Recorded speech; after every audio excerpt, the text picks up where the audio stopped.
Hey, it's Charlie Craven at Charlie's Flybox, and today Max has challenged me to pick my 5 favorite dubbings, which took about 4 seconds for me to name off. I have been dubbing for longer than Max has been alive, so I'm going to teach him a little bit. And lucky for you, he's going to film this so that he can have it for reference later, so that he can check back on that and see what my top 5 favorite dubbings are. That being said, I'm going to just start at the top.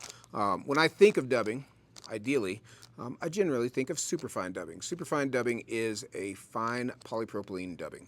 Long fiber, fine strand, so fine denier. That means a thin strand. The thing I like about superfine dubbing is, one, it comes in a ton of colors. Two, it dubs down tighter than anything else out there. You know, in Colorado we tie so many small flies. Little flies require a dubbing that will go down tightly. Superfine is the stuff.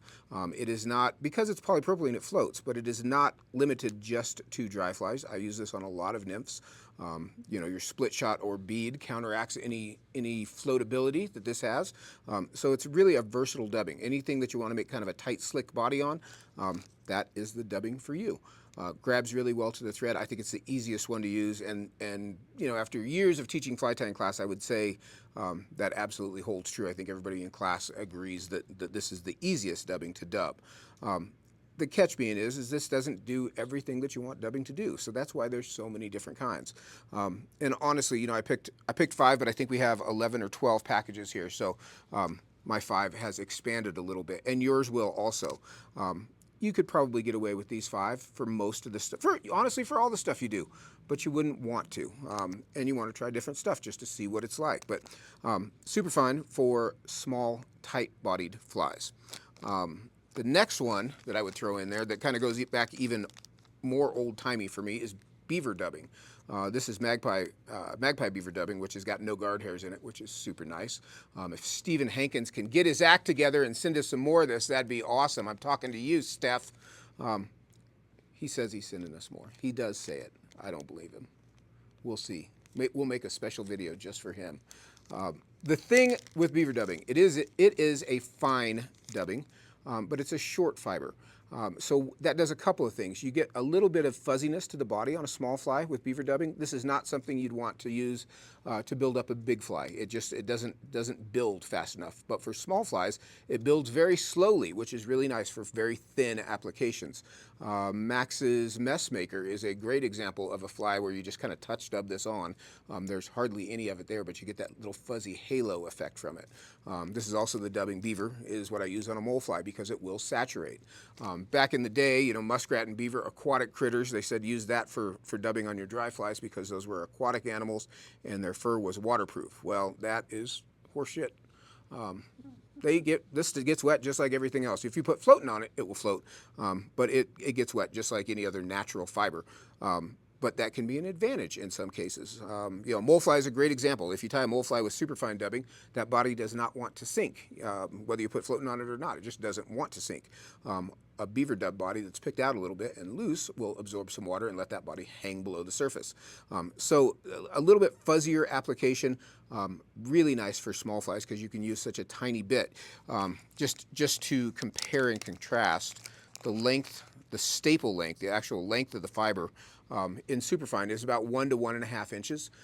It's a very fine fiber, but it's about 1 to 1.5 inches long, which means it's hard to get a short strand of dubbing if you're just going to dub the head on a black beauty. And I often advocate cutting this dubbing in half, cutting the staple length in half to make a shorter strand. Beaver dubbing, you don't have to cut it, you just take a little pinch.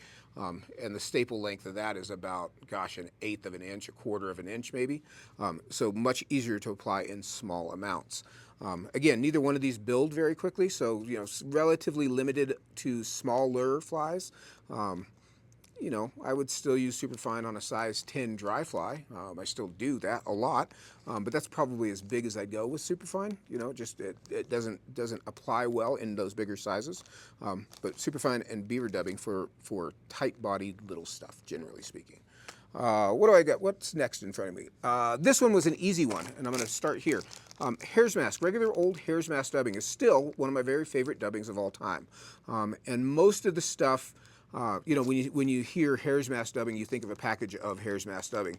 Most dubbing that is labeled Hare's Mask is labeled Hare's Mask for the color, not because it's made out of actual hare's mask. Hare's mask from a hare's mask, and we've got a video on how to chop this off and mix it up and make it into dubbing.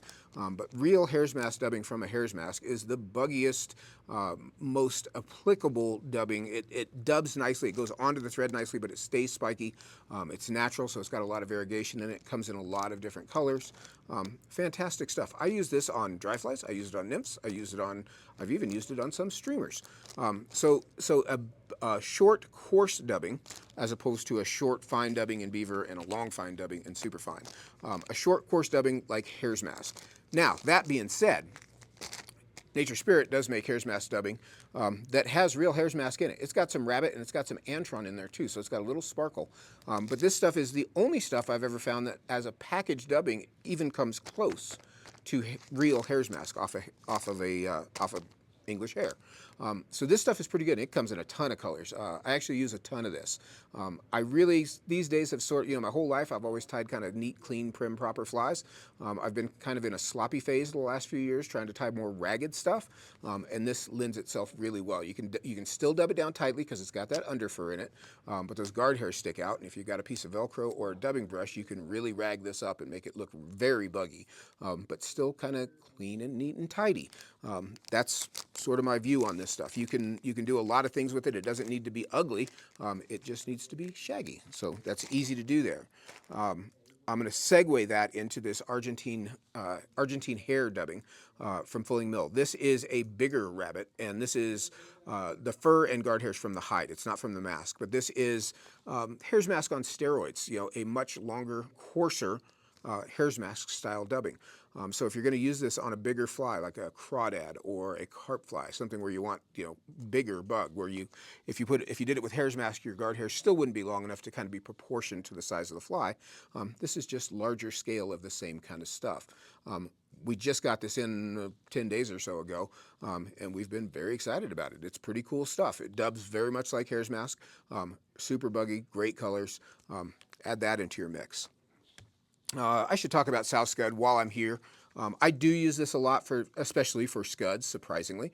But this is a dubbing that's got antron, squirrel, rabbit, possum. It's got a whole bunch of different critters in it. And this is something that you can pick out and make really nice legs. You can shape it well. So that is a blend of synthetic and natural dubbing that probably belongs on your desk. There are applications where you need it, for sure. My dog Pearl is knocking the camera around, so just disregard that. I'll yell at her in a minute. Max just had a little tiny coronary. It was fantastic. Let's see, what else? Ice dub. Ice dub's been around. This is everybody's favorite. This gets probably overused, comes in a billion colors, and honestly, it's awesome stuff. It works great. One of the catches with this stuff that you should be aware of is there's at least two very different textures to this dubbing. This is a package of light yellow that is a much finer, generally speaking, shorter strand, maybe not quite as coarse, as opposed to a package of gold, which is more mylar based. I'm sure it's just what the material is. But this is a much longer strand, and some of these are even more coarse than this. So they don't all dub the same. There's some variation. It's not all exactly the same material. It's all flashy, shiny, UV or metallic style dubbing. Great in a huge range of applications. I don't love it on dry flies. It's pretty porous.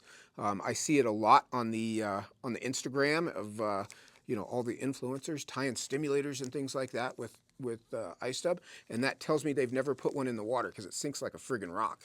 It's just like a sponge. Great for underwater flies. Streamer bodies, builds bulk fast, adds flash, adds hue and depth to your fly, but stay away from that for dry flies. That's not what you want for dry flies. And then finally, a long course dubbing. This is Arizona Semi-Seal, John Romer stuff. Comes from MFC these days. This is a long course dubbing. When you put this in a dubbing loop and shag this out, this stuff is beautiful. It's got just the right length for most trout-sized flies. It's not too long, it's not too short. Like I say, if you did it with hare's mask or a natural dubbing, it'd probably be too short to make that nice shaggy body. This stuff is just the right amount. It's got a little flash in it, a blend of a couple different fibers in there. holds its shape well, builds bulk well, especially if you're building a bigger fly. Say you're tying a crane fly, you know, if you did that with Superfine, it'd take you a day and a half. If you do it with this, it takes about 10 seconds because it builds much faster. Which brings me to Mega Arizona dubbing, which is the same kind of stuff, but it's much longer. And I don't know what the hell this is for. I can think of a few things that I'd use this for, but none of them would be twisted around the thread on as dubbing. I would use this as a streamer belly or folded for a head. Or, just because I'm old and crafty, you could take that and tie it to the hook and rope it up and wrap it as a corded body. But that is, I know, I've got all of it. I've got all of it. There's always something you can use. It is astonishing. There's a use for everything. And truth be told, I have a desk drawer right here next to me at home that has every kind of dubbing in the world. And then in my closet, I have another 10,000 kinds. I've used all of them. They're all good for something. You know, I have some dubbings that I like for a particular fly. So it's all good for something. Don't let it. That's one of the fun things about the fly shop. You come in and you say, gosh, I already have Superfine, and I have Beaver dubbing, and I have Sow Scud, and I have a Hare's Mask, and I have some Ice Dub. Gosh, I have no idea what I could get. Get another kind of dubbing and give it a try. The more exposure you have to different kinds of dubbing and different blends and different ways things work, look who's going to come see us. Oh. You could even use pearl for dubbing, couldn't you? Yeah.